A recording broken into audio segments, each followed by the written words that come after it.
Professor Fernando, professor de História, vai falar um pouco aí do contexto da Revolução Industrial e, sobretudo, de como isso implicou, quais mudanças trouxe aqui para o Brasil. Não é assim, Fernando? Com certeza. Primeiramente, bom dia para você que está aí, né?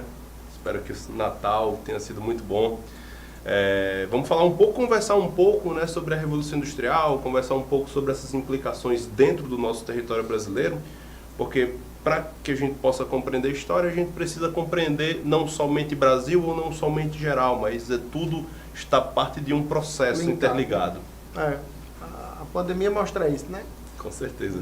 Agora mais do que nunca. Principalmente depois a globalização acelerou, né? Essa ligação. Isso, é todo um processo, né? Geralmente quando a gente vai analisar a história, muitas vezes a gente cai naquele meio termo de analisar, vamos ver a história do Brasil, vamos ver a história geral. E isso muitas vezes confunde a cabeça da galera, né? Às vezes a pessoa, não, vou estudar aqui só a história do Brasil. Mas se você não estudar isso linkado com o que está acontecendo no mundo, a gente fica perdido. Você tem dificuldade de entender. Com certeza. Fernando, a Revolução Industrial, assim, foi uma mudança na forma de produção, foi um aumento, uma produção na escala maior, houve uma mudança do ponto de vista da geração de energia. A princípio, o que seria essa primeira mudança e depois a gente vai... É importante a gente compreender a Revolução Industrial desde o seu nascimento, certo? Quando a gente pega todo o contexto de nascimento da Revolução Industrial, ali em meados de 1780, a gente compreende que pela primeira vez na história do homem e do mundo, o homem está abaixo em uma cadeia de trabalho, certo? Nós vemos que até então o homem tinha uma relação muito forte com a terra, né? Na Idade Média, todo aquele processo de vassalagem, etc., que o homem e a terra se relacionavam muito bem, e a partir da Revolução Industrial a gente vê uma grande mudança. Agora o homem está ligado à máquina, né? O nascimento das máquinas e etc. faz com que o homem, dentro de uma cadeia de trabalho, ele esteja agora sendo secundário. E pela primeira vez o homem se vê ameaçado pelas máquinas, né? O nascimento das máquinas ameaça o trabalho humano. E isso faz com que nasça na Europa e se estenda por todo o mundo, especialmente na Inglaterra, um sentimento de que o homem precisa se colocar em ser meio de trabalho, certo? Então a primeira Revolução Industrial, o nascimento das máquinas, é importante a gente compreender que pela primeira vez o homem vai tentar se organizar de uma forma mais coesa em relação ao que está acontecendo no trabalho do mundo. Entendi. Havia aí um medo de um desemprego, talvez. Com certeza. Uma máquina fazia o trabalho de muitos homens, né? Reduzia a necessidade. Isso mesmo. Aí a gente tem que compreender que, dentro desses movimentos, quando a gente vai estudar especialmente a primeira Revolução Industrial, a gente tem que compreender que é algo que nasce na Inglaterra, especialmente no Iluminismo, né? França e Inglaterra, e vem descendo.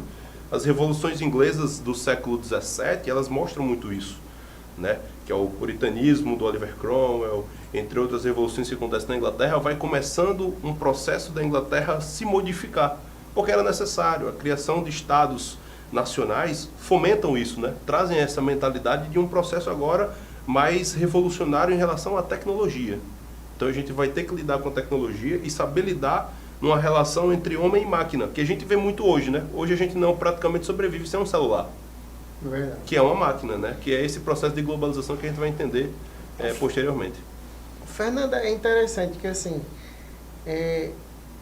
o surgimento da máquina, ele propiciou duas coisas aí, talvez, né? Nessa primeira análise. A diminuição na necessidade de mão de obra, digamos assim. Você não precisava ter 10 pessoas fazendo determinada coisa, quando uma pessoa poderia operar a máquina, não é assim? Sim. Ele trouxe também a necessidade de uma mão de obra mais intelectualizada. Também. Né? Mais intelectualizada, para poder operar a máquina. Agora, em paralelo, existe uma outra coisa. Daí para frente houve um boom também. Blaine fala um pouco melhor disso. Blaine vem já e dá até continuidade a essa temática, mas numa análise mais geográfica. Você tem um boom aí na densidade, né, populacional, no crescimento populacional. Então, você tem uma demanda também pelo aumento da produção, né? É interessante também a gente compreender que dentro da primeira Revolução Industrial, não estamos falando apenas de questões tecnológicas de trabalho. tudo, como eu costumo sempre dizer aos meus alunos, são questões físicas, ação e reação. Toda ação ela vai ter uma reação. E o que foi que aconteceu? A Inglaterra propôs uma lei chamada Lei de Cercamentos, né, que trouxe as pessoas do campo para a cidade. Ou seja, então esse aumento populacional está muito graças a esse processo. Se você tem um aumento populacional, e a gente tem que entender que o capitalismo também trabalha dessa forma, ele vai fazer o quê? Você precisa ter, além de tudo, acima de tudo, um mercado consumidor. Porque você não vai ter apenas máquinas e empresas operando. Você precisa que aquilo seja alimentado por um mercado. Então, você tirando as pessoas do campo e colocando essas pessoas dentro das cidades, e aí vão nascer as cidades fabris da Inglaterra, Liverpool, Manchester, entre outros, vai fazer com que o mercado consumidor também esteja competitivo, digamos assim, a tudo aquilo que está sendo produzido. Então, é uma cadeia, né? O trabalho que você vai receber um salário que você vai ter que consumir com aquele salário. E isso vai sendo rotativo. E aqui no Brasil, isso também mudou um tanto as relações aqui. Aqui no Brasil, sim, mas aqui no Brasil a gente tem que compreender a partir da segunda Revolução Industrial. A primeira é marcada pela máquina a vapor, eu acho, a segunda é o petróleo. Do petróleo. Isso, assim? Perfeitamente. A primeira ela vai ter alguns impactos no nosso país? Vai. Só que nosso país, nesse período de 1780, ele é um país ainda muito agrário, né? O Brasil é muito ligado ao campo ainda, né? Até porque Portugal não desenvolveu a industrialização no Brasil, né? Ali, talvez se tivesse ali uma facilidade no transporte. Sim, o que é mais interessante é compreender que o Brasil exportou muita borracha para a Inglaterra. Exportou muito, né? Isso ainda é dentro do período colonial brasileiro ainda. Porque no século XVII Portugal e Inglaterra estreitaram muitos os laços, né, em relação a diálogos econômicos. Né? Teve, por exemplo, o Tratado de Methuen, conhecido popularmente como Tratado de Panos e Vinhos, que foi um tratado que estreitou cada vez mais os laços entre Portugal e Inglaterra, e isso estava incluindo o Brasil. O Brasil era uma posse de Portugal, então o Brasil estava... Panos tem a ver com produção de tecido, né? Isso, perfeitamente. Que o Brasil também tinha todo um processo por conta do pau-brasil, né? A gente já tinha essa questão de exportar por conta da matéria do pau-brasil para tingir panos e etc. E a segunda Revolução Industrial, sim, teve um impacto bem maior no Brasil, né? A segunda Revolução, ela data ali da metade do século XIX, mais ou menos 1850, que é quando outros países vão entrar também durante a Revolução Industrial. Né? Não só França, não só Alemanha, mas também Portugal vai começar os seus processos de industrialização. E isso vai estar linkado especialmente com o nosso segundo reinado. O primeiro reinado, eu costumo dizer que é um reinado muito político. Ele está muito tentando trabalhar as ideias políticas. A economia ela vai ficar um pouco para segundo plano. Só que aí, quando Dom Pedro II começa o segundo reinado, a gente vê uma série de tratados, especialmente uma lei de terras muito forte, né? E o Brasil está passando por todo um processo de problemas em relação à sua mão de obra. Por quê? Porque, como eu havia falado, Portugal tinha de concreto, junto com o Brasil e com a Inglaterra, vários tratados. E isso incluía o quê? Portugal começa a abolir a mão de obra escrava. A mão de obra negra escrava, né? Escravizada, perdão. E essa mão de obra ainda está presente no Brasil. Tanto é que a gente só vai abolir mesmo em 1888, né, com a Lei Áurea. Então o Brasil começa a sofrer diversas pressões do governo inglês para também mudar essa mão de obra. E a gente tem que compreender que o Barão de Mauá é importante para isso. O Barão de Mauá, que foi aquele surto industrial que nós tivemos na era Mauá, do Brasil começar a criar bancos, do Brasil começar a criar empresas, do Brasil começar a se industrializar de uma forma mais forte. Mauá era o que na economia brasileira? O Mauá, ele foi um barão brasileiro, né? Ele teve relações muito estreitas com a Inglaterra, né? E ele começou a colocar os interesses ingleses no Brasil. Foi ele a grande porta de entrada para os interesses ingleses em relação à economia no Brasil. Por quê? Porque o Brasil é um território muito grande. E como um território muito grande, nós temos muitas economias. Né? A gente fixa muito aquela ideia de que nós somos um país agrário, nós temos o pau-brasil, mas se você for pegar a história do Brasil em um contexto geral, mais amplo, nós temos pecuária, nós tivemos ouro, nós tivemos cana-de-açúcar, ou seja, são economias que são muito vastas, né? E assim, o Brasil são muitos países dentro de um país só, né?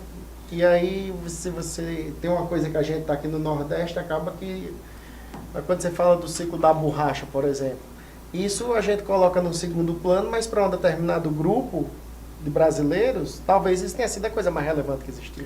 Inclusive, essa era da borracha ela é tão importante que fez com que aquela zona ali do Pará, se industrializasse de uma forma muito grande. Ali, aquele território ele foi um território riquíssimo durante muito tempo, especialmente por conta da borracha. O investimento foi muito alto, então eles começaram a investir, tanto é que a eletricidade chegou primeiro ali, depois de diversas outras regiões, né? A questão do próprio transporte, né? A questão das linhas de ferrovias também foram colocadas ali com muita força.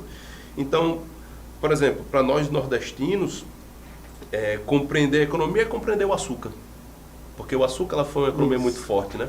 Ainda tem muita plantação de cana aqui no Nordeste. Hoje, cara, a gente, por exemplo, se a gente falar um pouco dessa questão de cana com a economia, a gente pode falar das cachaças que são produzidas dentro do Nordeste brasileiro. E o litoral de Pernambuco se produz muita cana de açúcar ainda, né? Pois é. Aí o que acontece? Essa economia, ela só vai ser confrontada justamente por conta das políticas portuguesas em relação ao território brasileiro. A gente precisa compreender que essa segunda revolução industrial, ela teve um enfoque muito grande, ela se alastrou de forma muito forte. Por quê? Porque nós já tínhamos distribuído a primeira revolução, os países já viram a primeira revolução como algo bom, então isso começa a se redistribuir por todo mundo. França, Alemanha, Portugal, Espanha, entre outros países, começam a ver essa revolução de forma importante. Entendi. Aqui no Brasil a gente tem essa era Mauá. E aí Mauá dá um up na industrialização. Seria isso? Isso se deu no território brasileiro de um modo geral, mais no Sudeste, pega Nordeste também. Isso se deu de forma específica no Sudeste brasileiro, né? Por quê? Porque se a gente analisar um pouco a história do Brasil na colônia, nós vimos que a partir do século XVII, a principal economia nossa, que era o açúcar, ela entra em desuso, digamos assim, né? Portugal passa a não investir mais, porque começa a se achar ouro no Brasil, as primeiras jazidas de ouro começam a ser descobertas, e com isso, um pouquinho na frente agora trazendo para o Mauá, que é ali mais ou menos em 1870, qual eram os interesses da Inglaterra? A gente tem que entender esses interesses, por quê? Porque são interesses econômicos. O interesse é você acabar com a escravidão. Não você acabar com a escravidão porque você é bom. Não, eu sou bonzinho, eu quero libertar os cativos aqui. Você ia acabar porque aquela escravidão, aquela pessoa que estava sendo escravizada, ela não participa da economia. Ela pode, se ela for remunerada, ela vira mercado consumidor. Mas aí a remuneração ela não existia. E se existisse era irrisório. Você não conseguia ter um poder aquisitivo muito grande. Então você acabar com a escravidão, com o processo de escravidão que foi feito aqui, como é chamada a escravidão atlântica, né? Que a gente trouxe africanos, é importante para você iniciar um novo ciclo. Só que a dúvida maior é o seguinte: qual é o ciclo que está iniciando? A economia traz dois grandes ciclos. O fim da escravidão e o início do embranquecimento do Brasil. São dois ciclos que estão totalmente linkados, né? Você acaba com a escravidão e você passa por um processo de higienização, que era como é chamado na época. É você embranquecer o nosso país, fazer com que o Brasil se torne cada vez mais europeu. E aí a gente entra numa discussão totalmente importante para a gente compreender que a questão econômica não é somente capitalismo, não é somente dinheiro ou industrialização. É também entender um processo de embranquecimento. Você está se livrando dos negros que aqui estão e você está embranquecendo o Brasil, trazendo europeus para cá, o que é muito importante de se discutir. Entendi. Então você teve aí nesse período, pós-revolução industrial e pós-fim da escravidão, você tem uma chegada muito grande de imigrantes negros, né? E aí você passa a ter uma redução desse fluxo, né? E passa a ter um aumento da chegada de pessoas brancas. Essas imigrações, inclusive, o Brasil começou a ser economicamente mais viável pelo Nordeste e foi descendo, né? Talvez isso justifique o fato do sul do país ter mais descendentes de europeus, né? São Paulo, inclusive, né? As colônias, como chamam, né? As colônias japonesa, a colônia chinesa, inglesa, enfim. São Paulo é essa grande miscigenação, né? E tem uma autora, que é a Lilia Schwartz, que ela diz que o Brasil é uma grande pizza. Várias misturas. Você consegue ali pela manhã e tomar café numa padaria portuguesa com um pão muito refinado, como eles gostam de fazer. Você pode sair na noite de São Paulo e comer uma pizza muito boa de italianos, você pode comer uma macarronada, enfim. São estilos que vai se miscigenando no Brasil e que vai crescendo e que a gente precisa estar totalmente ligado, especialmente porque o Enem, né, ela é uma prova que vai trabalhar amplamente essas discussões. Né? Eu gosto muito de dizer que os conceitos eles são importantes demais para a gente compreender as questões de humanas no Enem, porque geralmente eu me deparo, professor, o que é que vai mais cair na prova? Né? Eu vi até um comentário, estava assistindo de João Paulo, um aluno perguntou, não, diga aí o que é que vai cair na prova, não sei o que mais, né? Eu disse, cara, eu não gosto de dizer o que é que vai cair mais, porque eu acho que a prova de humanas em si, ela é muito reflexiva, né? Ela vai trazer questões de história junto com filosofia, com geografia, com sociologia. Então não é o que vai cair mais. São os conceitos que precisam ser trabalhados. Você precisa entender os conceitos. Entender, por exemplo, por que o Brasil está passando por esse embranquecimento. A gente falou da economia aqui, mas a gente não falou, por exemplo, que é importante, vale salientar, que a Europa estava se reunificando nesse período. A Alemanha e a Itália estavam se reunificando no final do século XIX. Que era dividida, né? Era principados, era em... Isso, pequenos condados, né? A Itália era coxa de retalhos, né? Como era chamado. A Alemanha era a Prússia, o grande império prussiano. Então a gente precisa entender ainda resquício do feudalismo, né? Ainda resquício do feudalismo. Para você ver como essa globalização é importante, né? E como demorou, né? Porque a gente tem uma ideia de que em 1500 acaba o feudalismo e começa o capitalismo, né? O pessoal quer encontrar uma data como se tudo se transformasse naquele dia, né? Mas você vê que nesse período aí que você está citando, a Itália e a Alemanha ainda viviam resquícios de uma organização feudal, né? E o que é mais importante, Thiago, o que eu gosto muito de dizer, cara, você que está em casa assistindo, inclusive, não se atenha a isso. Não se atenha a isso. Né? Você está estudando para uma prova que ela vai trazer todas essas informações para você. Ah, professor, então quer dizer que eu não preciso saber da divisão? Cara, você precisa saber da divisão, mas não necessariamente você precisa saber da data. Ah, foi em 1500. Não, isso aí vai ser totalmente irrelevante. Você precisa saber, cara, o porquê Itália e Alemanha demoraram tanto para, digamos assim, tomar um rumo na vida, né? Por quê? Porque faz parte de uma questão de império. É muito difícil você destruir impérios. Quebrar aquela mentalidade. Porque não é você destruir o rei ou o monarca. É você quebrar a mentalidade do povo. Exatamente. Né? O povo está pensando que aquilo é importante. Inclusive, veio na minha cabeça agora, o que é muito importante, quando o Dom Pedro I proclamou nossa independência, o povo estava, como diz a Lília, atônito. O povo não sabia o que estava acontecendo. Que festa era aquela que estava acontecendo no Brasil. Ou seja, para que o brasileiro pudesse criar uma mentalidade e essa mentalidade fosse construída, demorou muito tempo. Então a gente precisa entender que na prova de história, na prova de ciências humanas, não é necessário você estar decorando nomes ou decorando datas. Essa mentalidade de decoreba, né, que a gente diz, história é decoreba, geografia é decoreba, ela está batida. A gente precisa estar afiado em relação aos conceitos, entender por que negros estiveram no Brasil, por que passou por um processo de embranquecimento, por que o Mauá é importante, por que essa industrialização brasileira demorou tanto. Tudo são relações, né? E essas relações às vezes demoram a chegar. Por exemplo, a gente está falando de algo que aconteceu no final do século XIX, mas se a gente pega hoje, a Alemanha é uma das principais potências do mundo, apesar de ser um país que se reunificou aqui há pouco tempo. Demorou mais... Mas aí as coisas andaram. Andaram rapidamente. Exatamente. A Alemanha é impressionante, não só do ponto de vista industrial, talvez seja o que você fala, é a mentalidade, né? O comportamento. Eles são impressionantes porque demoraram mais a se unificar. Quando se unificaram, passaram a ser, em médio prazo, a maior potência europeia. Na Europa, a maior potência são eles, né? Uhum. Já saíram arrasados de duas grandes guerras e se reconstrói muito rapidamente. Exatamente. Né? E outra, a Alemanha teve uma república muito rápida, né? Foi a República de Weimar, ali, segundo Reich, né? Foi uma república que durou pouco tempo, pouquíssimo tempo. E outra, dentro da Primeira Guerra Mundial, como você falou, em 19 a Alemanha sai totalmente arrasada. O Tratado de Versalhes colocou a Alemanha ali no cantinho feio ali, como a galera hoje diz, e disse assim, você vai ficar aqui e você não vai poder se reconstruir. Você não vai ter economia, você não vai ter exército, você não vai ter nada. Então, veja como a mentalidade daquele povo começa a engrandecer o país, né? É uma espécie de engrandecimento, querendo ou não. E eu gosto muito de trazer isso para próprios Estados Unidos pós-crise de 29. Os Estados Unidos, após a crise de 29, isso ainda dentro de uma segunda revolução industrial, né? Porque a terceira só vai acontecer pós-segunda guerra mundial. Então nós trabalhamos essa segunda revolução industrial, revolução que traz muitas crises para o capitalismo, né? São crises assim, a crise das armas da Belle Époque, do pré-Primeira Guerra Mundial, a crise econômica de 29. Então são coisas que a gente percebe que a revolução é de tamanha importância e que traz especialmente futuras crises, né?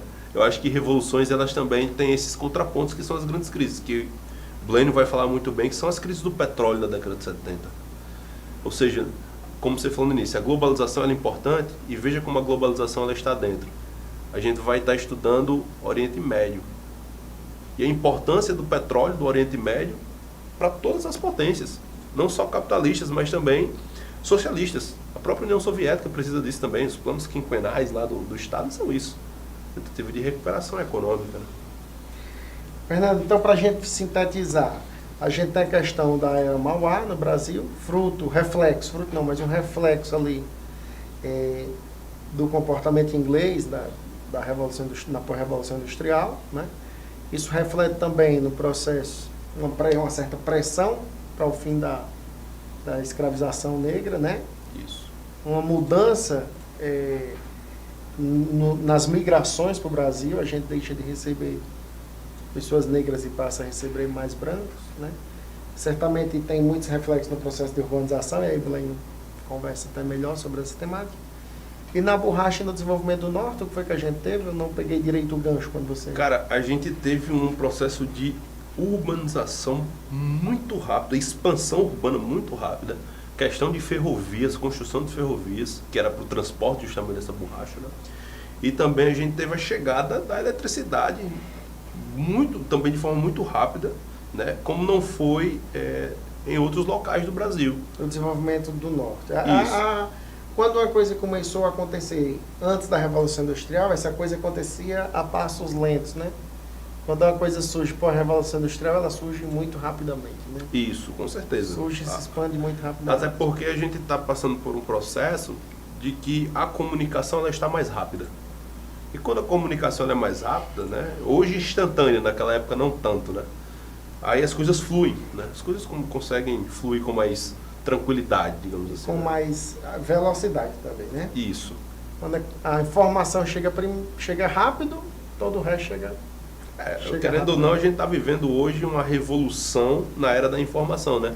É tudo muito instantâneo, né? Hoje agora mesmo, né? A gente está aqui conversando e o pessoal está assistindo. Pois é, a galera... Em tempo real. Já manda ali, ó. Já estou vendo aqui o que ele falou na internet. Então, se ele consegue também, muito mais rápido, ter acesso à informação, né? Pelas redes sociais, enfim, pelo próprio sites de pesquisa e etc. Pois é, massa. Fernando, a gente vai precisar encerrar. Já vai estar conversando com o professor Blaine, ainda dentro da mesma temática. Foi um prazer, viu? Muito obrigado pelo convite. Espero que o Natal tenha sido bom e que tenha um bom fim de ano aí para você e para a família. Um recado aí para a galera. Pessoal, agradecer pelo convite do professor Tiago, do professor do Vírus. Desejar para vocês ótimas festas de fim de ano, né? Se cuidem, né? A gente já está batido nessa questão, se cuidem aí para que a gente possa desenrolar esse fim de ano muito bem. Se preparem, né? Leiam, busquem, assistam o aulão hoje e amanhã. E a gente vai se ver, claro, ainda, né? Aí nessas próximas semanas aí, discutir, temos aulas ainda e aulões, para que a gente possa deixar vocês afiados. E vocês também possam nos deixar afiados, porque a gente... É uma troca de conhecimento. Troca de conhecimento que é importante, tá? Então, um ótimo fim de ano para vocês, tá? Um abraço e a gente se vê próximo ano aí. Galera, a gente vai fazer uma pausazinha rapidinha e em instantes a gente vai estar com o professor Blaine aqui para a gente fechar a nossa aula de hoje. Toma uma águazinha, como é de lei, eu fico mandando o povo tomar água direto, né? Se hidratem, né? Hidrata e volta já já.